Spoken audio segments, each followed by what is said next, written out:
भूतेर्महद्भिर्य इमा पुरो विभुः निर्मायशेते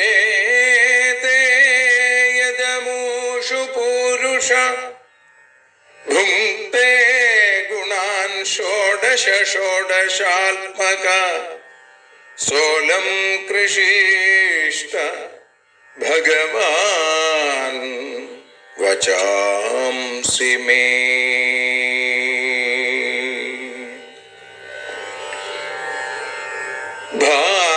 ഭാഗവതത്തെ അറിയാൻ ഈ ഭാഗവതത്തിൽ അലിയാൻ, ഭാഗവതത്തെ അറിയാൻ ശ്രീമദ് ഭാഗവതത്തിൽ അലിയാൻ, ലക്ഷ്യമതും മാത്രം ഹരിയിൽ ഭക്തിയുണർത്തും സംഗീതം ഹരിനാമലഹരി സൗഭാഗ്യം. ഭാഗവതത്തെ അറിയാൻ ഭാഗവതത്തിൽ അലിയാൻ.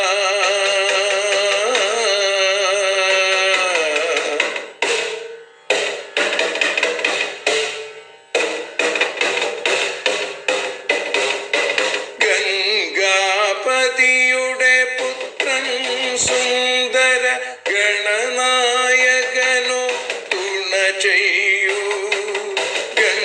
ഗംഗാപതിയുടെ പുത്രൻ സുന്ദര ഗണനായകനോ തുണ ചെയ്യൂ.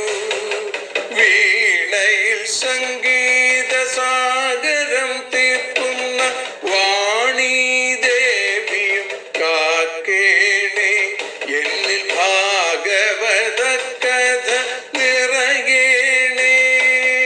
ഭാഗവതത്തെ അറിയാൻ ഭാഗവതത്തിൽ അലിയാൻ.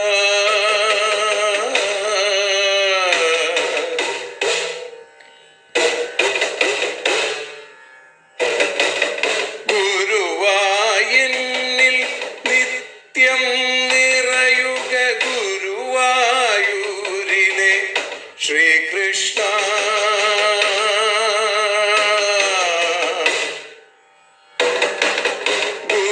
ഗുരുവായൂരിൽ നിത്യം നിറയുക ഗുരുവായൂരിലെ ശ്രീകൃഷ്ണ.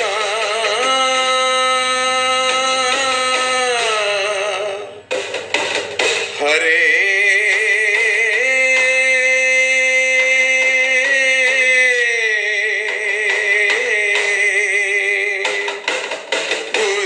ഗുരുവായൂരിൽ നിത്യം നിറയുക ഗുരുവായൂരിലെ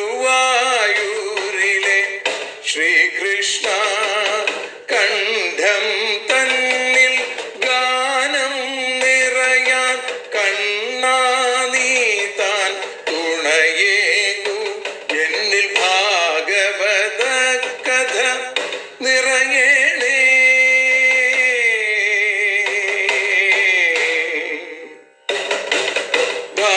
ഭാഗവതത്തെ അറിയാൻ ഭാഗവതത്തിൽ അലിയാൻ.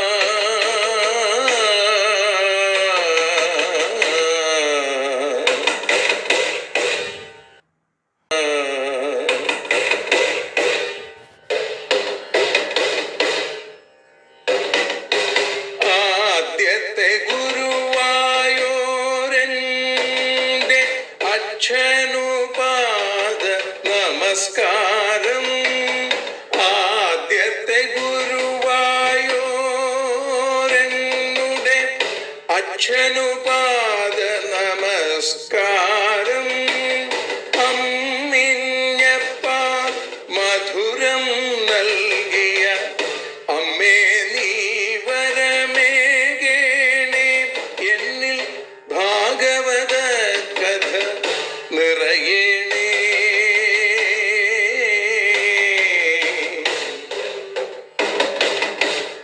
ഭാഗവതത്തെ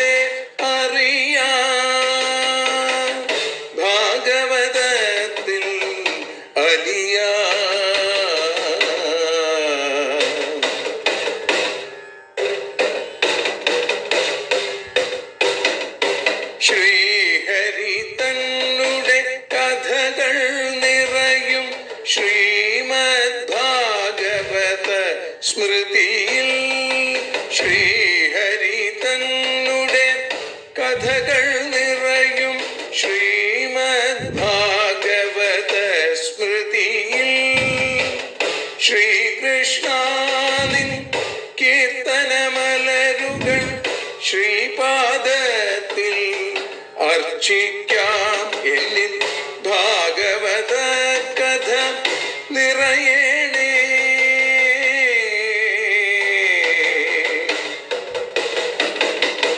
ഭാഗവതത്തെ അറിയാം, ഭാഗവതത്തിൽ അലിയാൻ. ലക്ഷ്യമതൊന്നു മാത്രം ഹരിയിൽ ലഹരിയുണർത്തും സംഗീതം. ഭക്തിയുണർത്തും സാഫല്യം, ഭക്തിയുണർത്തും സൗഭാഗ്യം. ഭാഗവതത്തെ അറിയാം,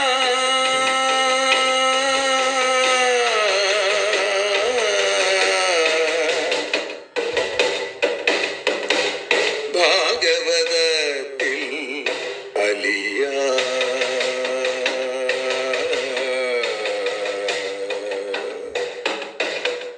ഭാഗവതത്തിൽ അലിയാൻ.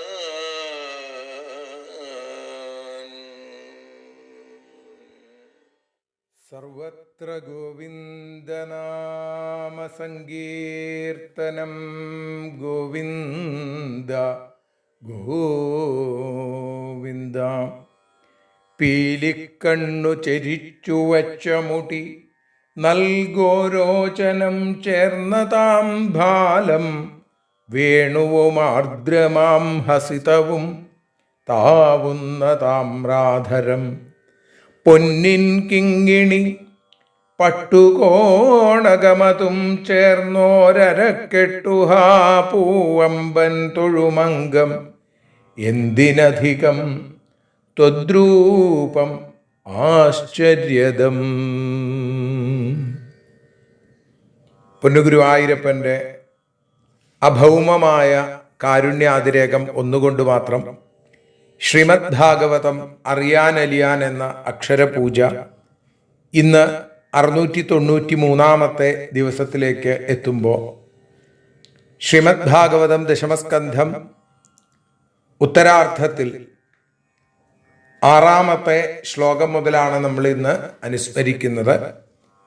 ശ്രീദാമാവിൻ്റെ കഥ, ശ്രീദാമാചരിതം എന്നറിയപ്പെടുന്ന 80ാമത്തെ അധ്യായത്തിലെ 6ാമത്തെ ശ്ലോകം.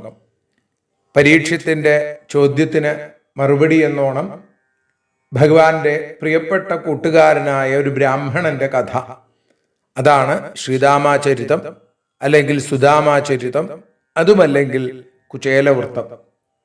ശ്രീശുബ്രഹ്മർഷി പറയാനായിട്ട് ആരംഭിക്കുന്നു.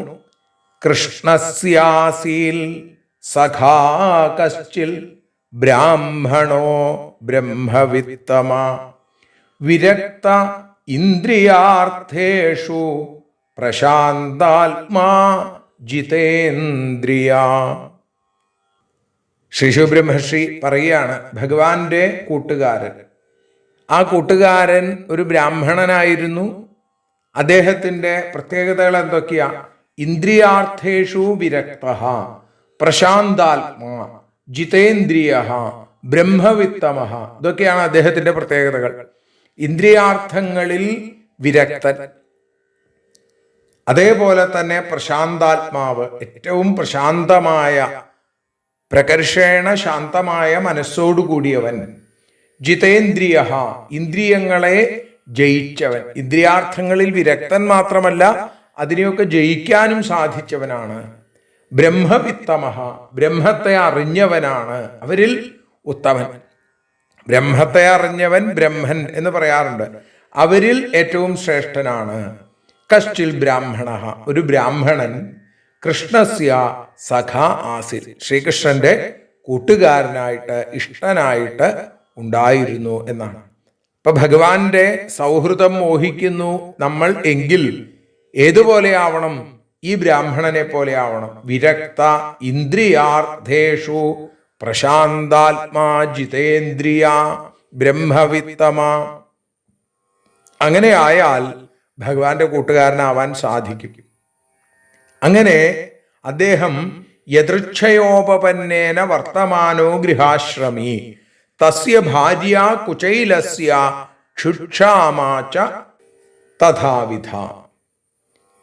യദൃച്ഛയാ ഉപപന്നേന, ഒരു പ്രയത്നവുമില്ലാതെ കിട്ടുന്നത് കൊണ്ട്, സമീപത്തിലേക്ക് വന്നു ചേരുന്നതിൽ, വർത്തമാനഹ, അതൊക്കെ വന്നു ചേരുന്നു. അതുകൊണ്ട് ദിവസവൃത്തി കഴിയുന്ന ഗൃഹാശ്രമിയായിരുന്ന ആ കുചൈലന്റെ, കീറത്തുണി ഉടുത്ത തസ്യ, ആ മുഷിഞ്ഞമുണ്ട് ചുറ്റിയ ഈ ശ്രീരാമാവിന്റെ ക്ഷുക്ഷാമാ ഭാര്യ, ക്ഷുക്ഷാമയായ ഭാര്യയും തഥാവിധ, കിട്ടുന്നത് കൊണ്ട് സന്തോഷിക്കുന്നവനാണ് ശ്രീരാമ.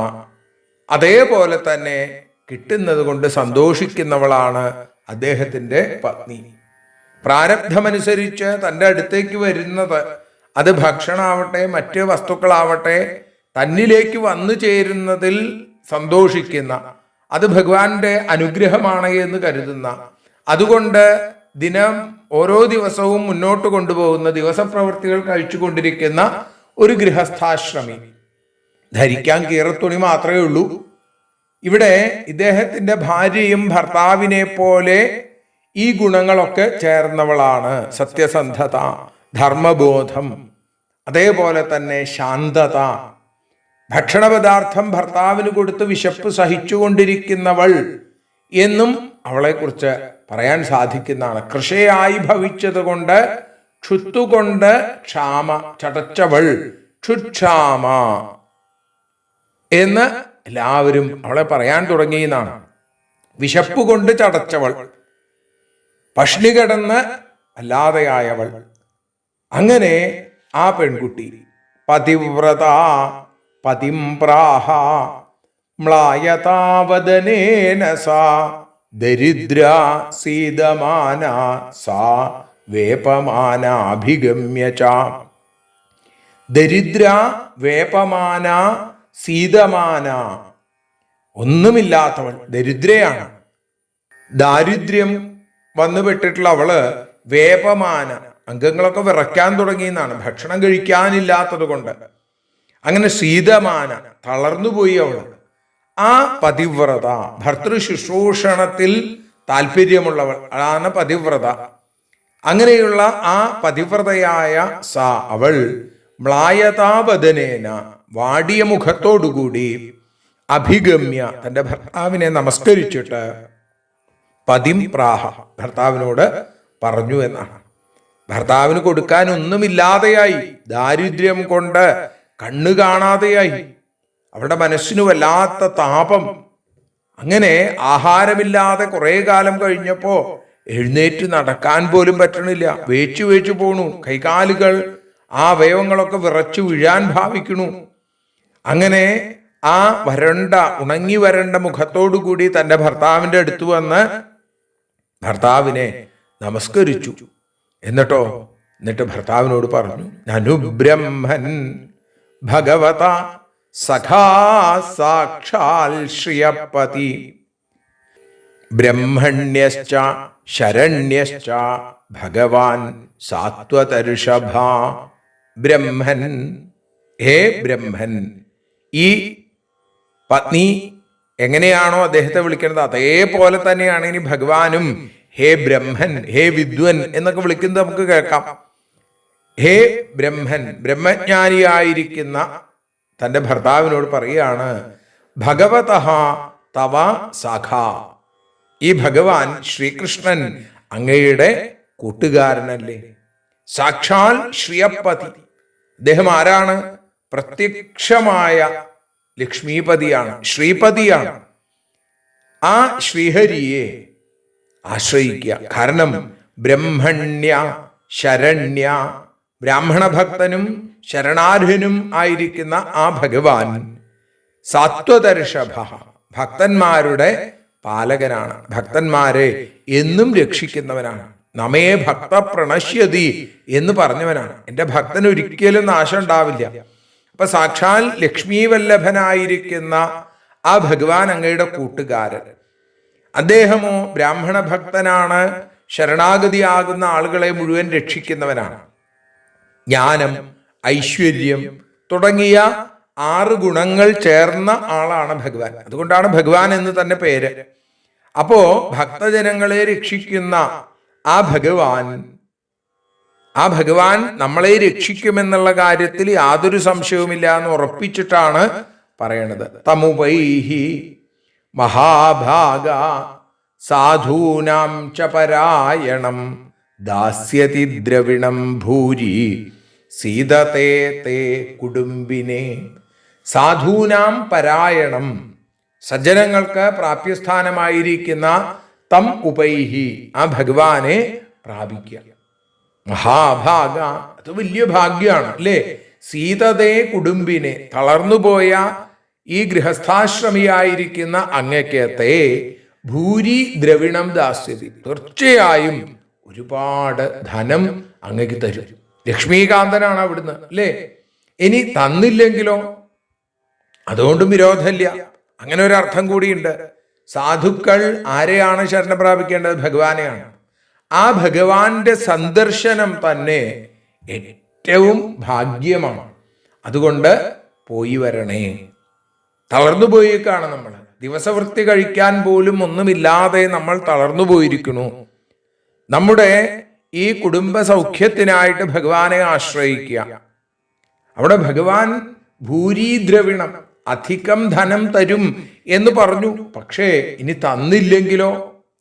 അതുകൊണ്ട് കുഴപ്പമില്ല എന്നാണ്. കാരണം എല്ലാ നിലയ്ക്കും അവിടുന്ന് ആ ശരണാഗതിയാവാൻ ഏറ്റവും യോഗ്യനായിട്ടുള്ള ആളാണ്. ആസ്തേധുന ദ്വാരവത്യാം ഭോജവൃഷ്യന്ധകേശ്വര സ്മരത പാദകമലമാത്മാനമപി യക്ഷതി കിം അർത്ഥകാമാൻ ഭജതോ ധാത്യഭീഷ്ടാൻ ജഗദ്ഗുരു. ഭോജവൃഷ്യന്ധകേശ്വര, ഭോജന്മാര്, വൃഷ്ണികള്, അന്ധകന്മാര്, ഇവരുടെയൊക്കെ നാഥനായിരിക്കുന്ന ഭഗവാൻ അധുനാ ദ്വാരവത്യാമാസ്തെ, ഇപ്പൊ എവിടെയാ താമസിക്കേണ്ടത്? ദ്വാരവതി, ദ്വാരകയിൽ താമസിക്കുന്നു. പാദകമലം സ്മരത, ആ പാദസരോജത്തെ സ്മരിച്ചും കൊണ്ട് ഭജത, ഭജിക്കുന്നവനായി ആ ജഗദ്ഗുരു, ലോകത്തിന്റെ മുഴുവൻ ഗുരുവായിരിക്കുന്ന ഭഗവാൻ ആത്മാനമപി യക്ഷതി, തന്നെ തന്നെ കൊടുക്കുന്ന ആളാണ് ഭഗവാൻ. നാത്യഭീഷ്ടാൻ അർത്ഥകാമാൻ കിംന്നു, അങ്ങനെ അത്യന്തം അഭീഷ്ടങ്ങളല്ലാത്ത അർത്ഥകാമങ്ങളെ തരും എന്ന് പ്രത്യേകം പറയണമെന്നാണ്. തന്നെ ആശ്രയിക്കുന്ന ആളുകൾക്ക് തന്നെ തന്നെ കൊടുക്കാൻ ഒരു മടിയുമില്ലാത്ത ഭക്തജന പരിപാലകനാണ് ഭഗവാൻ. ഭക്തജന പരായണനാണ് ഭഗവാൻ അല്ലേ? അപ്പൊ അതുകൊണ്ട് ഭഗവാൻ ഇപ്പതാ ഭോജന്മാരുടെയും വൃഷ്ണികളുടെയും അന്ധകന്മാരുടെയും ഒക്കെ സംരക്ഷണം ഏറ്റും കൊണ്ട് ദ്വാരകയിൽ വന്ന് താമസിക്കുന്നു. അവിടുന്ന് മധുരയിലായിരുന്നു, ഇപ്പൊ ദ്വാരകയിലേക്ക് വന്നു, നമ്മുടെ അടുത്തേക്ക് വന്നു. അദ്ദേഹത്തിന്റെ പാദകമലത്തെ ഹൃദയത്തിൽ ധ്യാനിക്കുന്ന ആളുകൾക്ക് കൂടി ഭഗവാൻ തന്നെ തന്നെ കൊടുക്കുന്നു. അപ്പൊ അതുകൊണ്ട് ആ അത്യന്തം അഭീഷ്ടങ്ങളല്ലാത്ത അർത്ഥകാമങ്ങൾ കൊടുക്കണു എന്ന് പ്രത്യേകം പറയേണ്ടതില്ല എന്നാണ്. നമുക്ക് എല്ലാവർക്കും നമ്മെ തന്നെയാണ് ഏറ്റവും വലിയ ഇഷ്ടം. ആ തന്നെ തന്നെ കൊടുക്കാൻ മടിയില്ലാത്ത ആളാണ് ഭഗവാൻ. ആത്മാവിനേക്കാൾ പ്രിയപ്പെട്ടത് വേറെ ഒന്നുമില്ല അല്ലേ? ആ ഭഗവാൻ ലോകഗുരു, ഭജിക്കുന്ന ആളുകൾക്ക്, തന്നെ ആശ്രയിക്കുന്ന ആളുകൾക്ക്, തൻ്റെ ഭക്തന്മാർക്ക് എല്ലാം കൊടുക്കുന്ന ആളാണ്. ഗുരുവായി നിന്ന് ആത്മജ്ഞാനം നൽകി നമ്മുടെ ഈ ദുരന്തത്തിന്റെ സംസാര കടലിനെ മറുകരയെത്തിക്കാൻ ഭഗവാൻ കഴിവുള്ളവനാണ്, കനിവുള്ളവനാണ്. അങ്ങനെ പരമാനന്ദ രസത്തിലേക്ക് നമ്മളെ എത്തിച്ചിരിക്കുന്നു. അർദ്ധകാമങ്ങൾ എന്ന് പറഞ്ഞാൽ അത് നിസ്സാരമല്ലേ എന്നാണ്. കാരണം അത് രണ്ടും ആരംഭത്തിൽ സുഖം നൽകുന്നതാണെന്ന് തോന്നുമെങ്കിലും അവസാനത്തിൽ ദുഃഖം നൽകുന്നതാണ്. അർത്ഥവും അതെ, കാമവും അതെ. എന്നാൽ ഭഗവാൻ നൽകുന്ന ആനന്ദം നിത്യാനന്ദമാണ്. അർദ്ധകാമങ്ങളെ ഭഗവാൻ സ്നേഹിക്കുന്നേയില്ല. പരമപ്രേമ വിഷയമായ ആത്മാവിനെ നൽകുന്ന ഭഗവാന് പ്രേമവിഷയമല്ലാത്ത അർത്ഥകാമങ്ങളെ ഉപേക്ഷിക്കാൻ വല്ല മടിയുണ്ടാവോ? കൊടുക്കാൻ വല്ല മടിയുണ്ടാവോ? ഒരു മടിയുണ്ടാവില്ല. അതുകൊണ്ട് ആ ഭഗവാനെ ഒന്ന് പോയി കണ്ടുകൂടെ? ഭാഗവതം പറയുകയാണ്, ഇങ്ങനെയാണ് ആവണം നമ്മുടെ ദാമ്പത്യം. ഗുരുവായൂരിലേക്ക് പോകണ്ടേ എന്ന് ചോദിക്കുന്ന ഒരു ഭാര്യ, എന്നാൽ നമുക്ക് ഗുരുവായൂർക്ക് പോകാം എന്ന് ഉറപ്പിക്കുന്നൊരു ഭർത്താവ്. അത് ഗുരുവായൂരാവട്ടെ, തിരുവനന്തപുരത്ത് അനന്തപുരത്തിൽ മിന്നിത്തിളങ്ങുന്ന അനന്തശായിയെ കാണാനാവട്ടെ, ശ്രീവല്ലഭനെ കാണാൻ പോകുന്നവരാവട്ടെ, അതല്ലെങ്കിൽ ഉടുപ്പി കൃഷ്ണനെ കാണാൻ പോകുന്നവരോ ബദരിയിലേക്ക് പോകുന്നവരോ ആരുമായിക്കൊള്ളട്ടെ, ഈശ്വര കാരുണ്യത്തെക്കുറിച്ച് അറിഞ്ഞു ജീവിക്കുന്ന ദമ്പതികൾക്ക് ഭൗതികമായി എന്തൊക്കെ ബുദ്ധിമുട്ടുകൾ ഉണ്ടെങ്കിലും അവരൊരിക്കലും അതിനെക്കുറിച്ച് പരാതിപ്പെടില്ല. മറിച്ച് ആ ഭഗവാനിലേക്ക് എത്താനുള്ള വഴിയാക്കി മാറ്റും അതിനെ അവർ. സയേവം ഭാര്യയാ വിപ്രോ ബഹുശ പ്രാർത്ഥിതോ മൃദു അയം ഹി പരമോ ലാഭ ഉത്തമ ശ്ലോക ദർശനം. അയം പരമഃ ലാഭ. ഈ ഒരു വരി നമുക്ക് മൂന്നിടത്താണ് ഭാഗവതത്തിൽ കാണാൻ സാധിക്കുന്നത് പ്രധാനമായിട്ട്. ഒന്ന് ഭഗവാൻ തന്നെ പറയുന്നതാണ്, മറ്റൊന്ന് ഇപ്പോ ഈ സുദാമാവിൻ്റെ ചിന്തയിൽ നിന്നുണ്ടാവുന്നതാണ്, മറ്റൊന്ന് മഹാദേവൻ പറയുന്നതാണ്. ഭഗവാൻ എവിടെയാ പറഞ്ഞത്? അത് നമ്മൾ നേരത്തെ കേട്ടു. ദശമസ്കന്ധത്തിന്റെ 60-ാമത്തെ അധ്യായത്തിൽ, കർഹിചിത്ത് അധ്യായത്തിൽ രുക്മിണി ദേവിയുടെ അടുത്ത് ഭഗവാൻ പറയുന്നു, അയം ഹി പരമോ ലാഭോ ഗൃഹേഷു ഗൃഹമേധിന. അവിടെ ഭഗവാൻ തൻ്റെ ഭാര്യയോട് പറയുന്നു. ഇവിടെ ഭക്തൻ തൻ്റെ ഭാര്യയിൽ നിന്ന് ഇത് കേട്ടിട്ട് ഭക്തൻ തൻ്റെ ഭാര്യയോട് പറയുന്നു. ഇനി ഇതേപോലെ തന്നെ മഹാദേവൻ തൻ്റെ പത്നിയായ ഉമയുടെ അടുത്ത്, പാർവതിയുടെ അടുത്ത് പറയുന്നു. അതെപ്പോഴാണ് കാണുക നമ്മൾ? അത് ദ്വാദശ സ്കന്ധത്തിന്റെ 10-ാമത്തെ അധ്യായത്തിൽ മാർക്കണ്ഡേയനെ അനുഗ്രഹിക്കുന്നതിന് മുന്നോടിയായിട്ട് മഹാദേവൻ പറയുന്നു, അയം ഹി പരമോ ലാഭോ നൃണാം സാധു സമാഗമം. ഇങ്ങനെ 3 സ്ഥലത്താണ് ഇതാണ് പരമമായ ലാഭം എന്ന് പറയുന്നു. മാർക്കണ്ഡേയൻ ഇനി മഹാദേവന്റെ അടുത്ത് നിന്ന് അനുഗ്രഹം വാങ്ങുമ്പോൾ എന്തൊക്കെയാ പറയണത്? വരമേകം വ്രണേധാപി പൂർണാൽ കാമാഭിവർഷണാൽ ഭഗവത്യച്യുതാം ഭക്തിം തൽപരേഷു തഥാത്വയി എന്നാ പറയണത്. എന്ന് വെച്ചാൽ ഭഗവാനിലും ഭക്തനിലും അങ്ങയിലും എനിക്ക് ച്യുതിയില്ലാത്ത ഭക്തി ഉണ്ടാക്കി തരണേ എന്ന് പ്രാർത്ഥിക്കുന്നു. ആ ഭഗവാനും ആ ഭക്തനും ആ മഹാദേവനുമാണ് അയം ഹി പരമോ ലാഭ എന്ന വാക്ക് ഉപയോഗിക്കുന്നതായിട്ട് നമുക്ക് കാണാൻ സാധിക്കാം. ഏതായാലും ഭാര്യയാ ഏവം ബഹുശഃ മൃദു പ്രാർത്ഥിത. ഭാര്യയാൽ ഇങ്ങനെ പലവട്ടം പലവാരം ബഹുശഃ മൃദു പ്രാർത്ഥിത, മൃദുവായി, ഒട്ടും തന്നെ കോപത്തോടു കൂടിയല്ല, വളരെ ഭക്തിയോടുകൂടി, വളരെ ശാന്തമായി, ഭക്തി വിനയത്തോടുകൂടി മൃദുസ്വരത്തിലാണ് ആ അമ്മ തൻ്റെ ഭർത്താവിനോട് പറയണത്. അങ്ങനെ പ്രാർത്ഥിക്കപ്പെട്ടപ്പോ സ വിപ്രഹ, ആ ബ്രാഹ്മണൻ, ഉത്തമ ശ്ലോക ദർശനം അയം പരമഃ ലാഭഃ ഹി. അദ്ദേഹം ആലോചിക്കുകയാണ്, ഉത്തമ ശ്ലോകനെ, അവിദ്യയാകുന്ന അന്ധകാരത്തെ ഇല്ലാതെയാക്കുന്ന ജ്ഞാനസ്വരൂപനായിരിക്കുന്ന ഭഗവാന്റെ ദർശനം അയം പരമഃ ലാഭഃ, അതാണ് ഏറ്റവും ശ്രേഷ്ഠമായ ലാഭം അല്ലെങ്കിൽ ഭാഗ്യം എന്ന് ഇതി മനസാ സഞ്ചിന്യ, മനസ്സുകൊണ്ട് അങ്ങനെ ഉറപ്പിച്ചിട്ട് ഗമനായ മതിം ദധേ, പോകാനായി ബുദ്ധിയെ ഉറപ്പിച്ചു. എങ്കിൽ പോകണം എന്ന് ഉറപ്പിച്ചു. എന്നിട്ടോ അപ്യസ്തുപായനം കിഞ്ചിൽ ഗൃഹേ കല്യാണി ദീയതാം. കല്യാണി എന്ന് വെച്ചാൽ മംഗളസ്വരൂപിണി എന്നർത്ഥം. സുദാമാവിന്റെ പത്നിയുടെ പേര് കല്യാണി എന്ന് ചില ആളുകളൊക്കെ പറയാറുണ്ട്. അതല്ല അതിൻ്റെ യഥാർത്ഥമായിട്ടുള്ള അർത്ഥം. കല്യാണി എന്ന് പറഞ്ഞാൽ മംഗളസ്വരൂപിണി, ഹേ ശോഭനേ പറയാണ്. ഗൃഹേ കിഞ്ചിൽ ഉപായനം അപ്യസ്തി ദീയതാം ഇതി ഉവാച.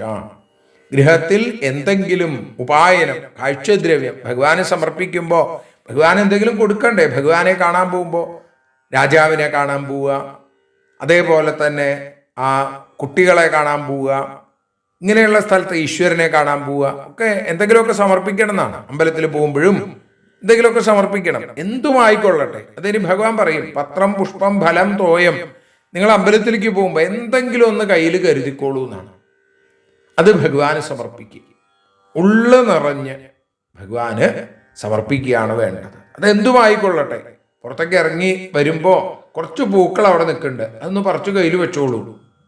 അതല്ലെങ്കിൽ ഒരു മാമ്പഴം വീണ് കിടക്കണു, അതൊന്ന് വൃത്തിയാക്കി ഭഗവാന് സമർപ്പിച്ചോളൂ.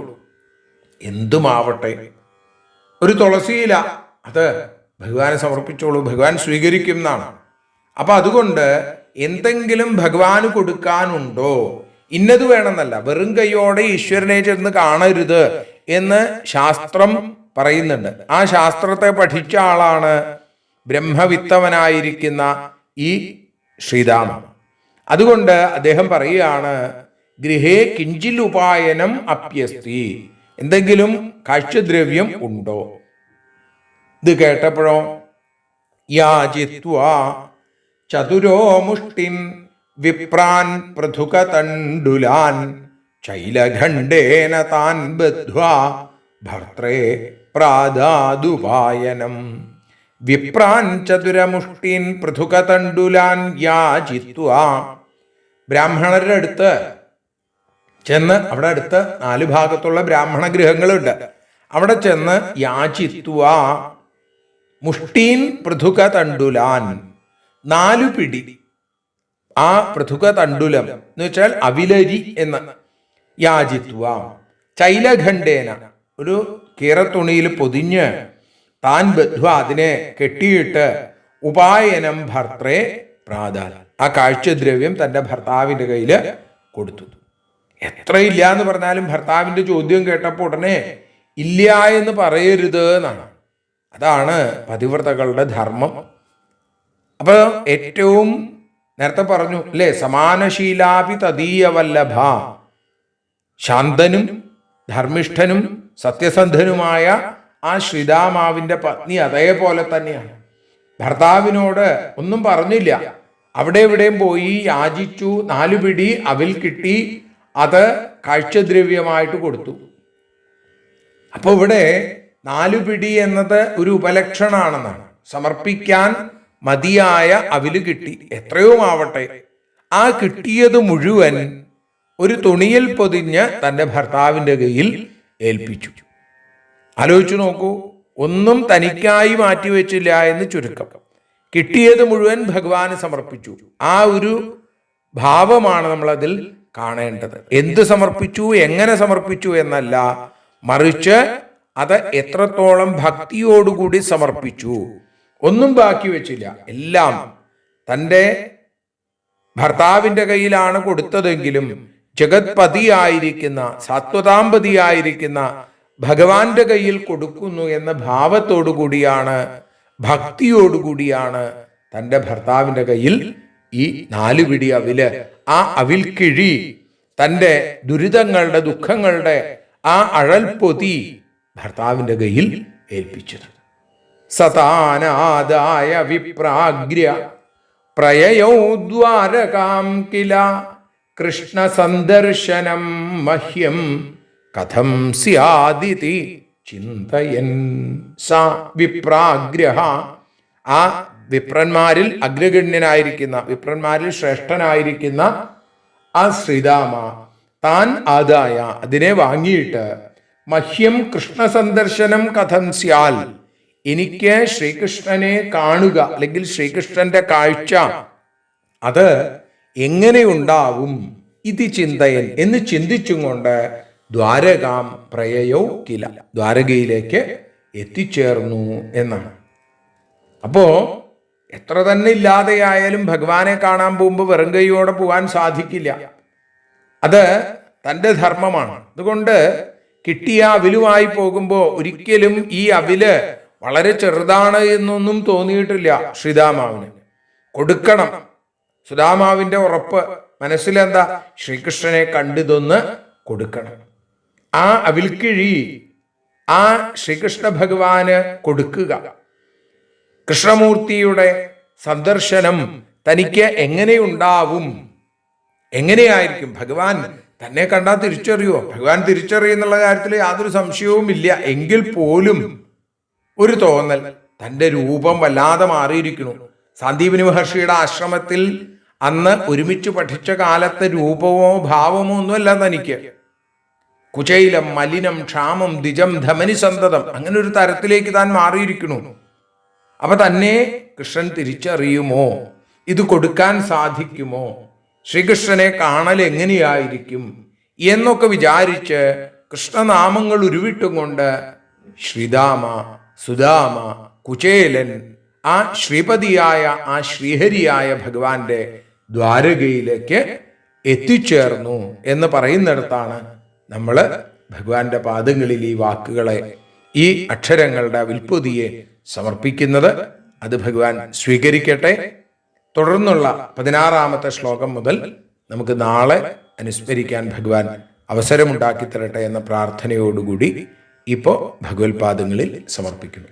സർവത്ര ഗോവിന്ദനാമ സങ്കീർത്തനം, ഗോവിന്ദ ഗോവിന്ദ. ഹരി ഓം. ആരതിയൊഴിയുന്നു ഞങ്ങൾ ആരതിയുണ്ടാവാൻ,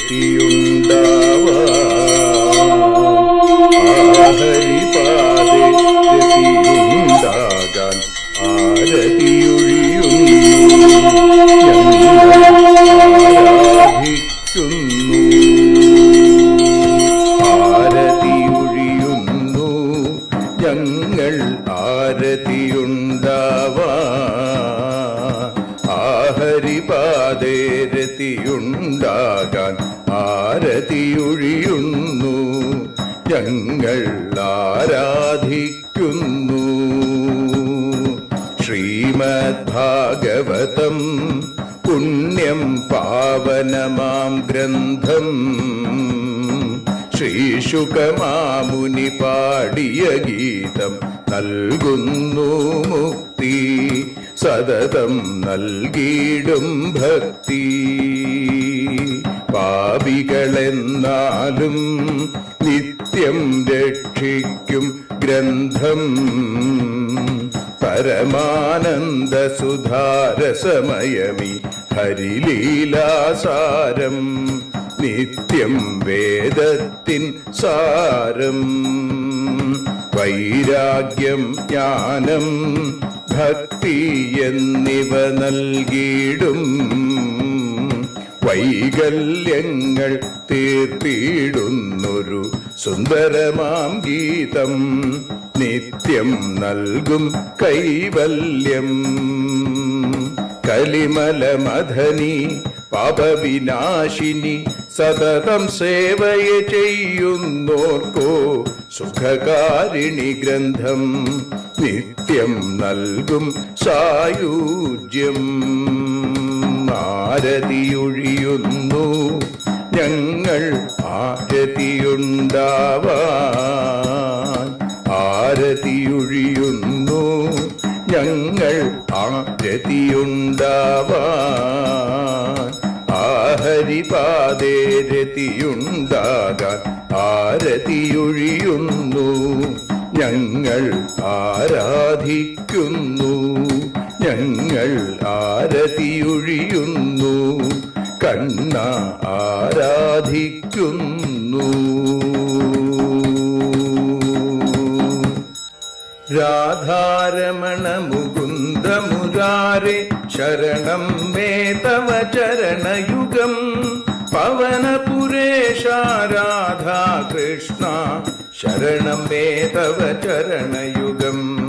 മീനായി മണ്ണിൽ പിറന്നൊരു ദേവ ശരണം മേ തവ ചരണയുഗം, കച്ഛപരൂപമെടുത്തൊരു ദേവ ശരണം മേ തവ ചരണയുഗം.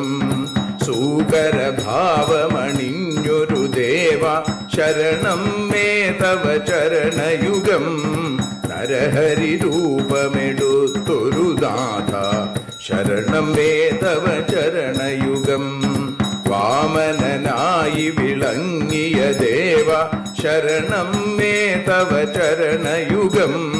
ഭാർഗവരാമനതായൊരു ദേവ ശരണം മേ തവ ചരണയുഗം. ദശരഥനന്ദനായൊരു ദേവ ശരണം മേ തവ ചരണയുഗം. ബലമേറുന്നൊരു രാമനാഥ ശരണം മേ തവ ചരണയുഗം. ദേവകി നന്ദന വസുദേവാത്മജ ശരണം മേ തവ ചരണയുഗം.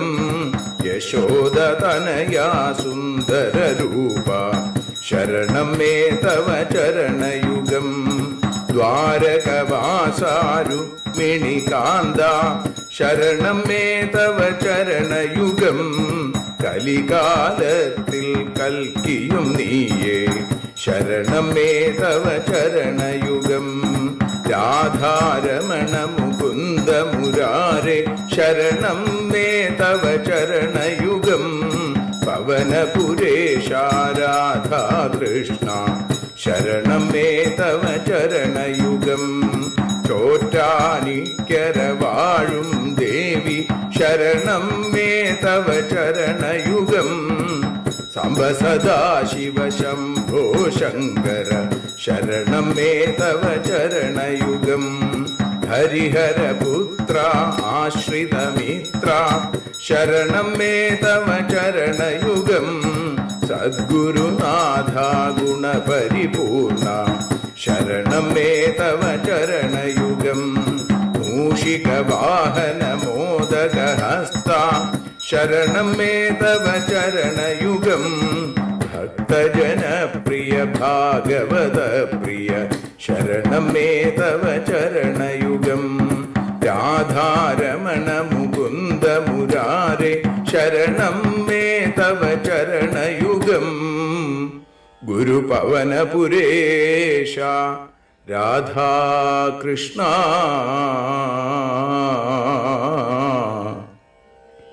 ശരണം മേ തവ ചരണയുഗം.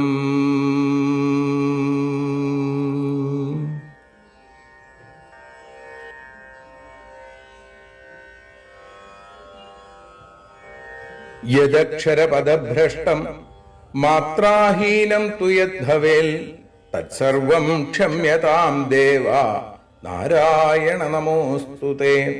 വിസർഗബിന്ദുമാത്രാണി പദപാദാക്ഷരാണി ച ന്യൂനാനി ചാതിരിക്താനി ക്ഷമസ്വ പുരുഷോത്തമ.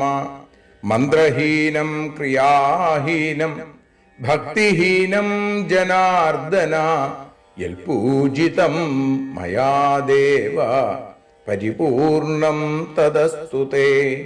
കായേന വാചാ മനസേന്ദ്രിയൈർവാ ബുദ്ധ്യാത്മനാ വാ പ്രകൃതേ സ്വഭാവാൽ കരോമി യദ്യൽ സകലം പരസ്മൈ നാരായണായേതി സമർപ്പയാമി. സ്വസ്തി പ്രജാഭ്യഃ പരിപാലയന്താം ന്യായേന മാർഗേണ മഹീം മഹീഷാ. ഗോബ്രാഹ്മണേഭ്യഃ ശുഭമസ്തു നിത്യം. ലോകാഃ സമസ്താഃ സുഖിനോ ഭവന്തു. ലോകാഃ സമസ്താഃ സുജനാഃ ഭവന്തു. ലോകാഃ സമസ്താഃ ത്വൽഭക്തിരതാഃ ഭവന്തു. സർവേ ഭവന്തു സുഖിനഃ സർവേ സന്തു നിരാമയാം. സർവേ ഭദ്രാണി പശ്യന്തു മാ കശ്ചിൽ ദുഃഖഭാഗ് ഭവേൽ. അസതോ മാ സദ്ഗമയ തമസോ മാ ജ്യോതിർഗമയ മൃത്യോർമാ അമൃതം ഗമയ. ഓം ശാന്തി ശാന്തി ശാന്തി. ഹരി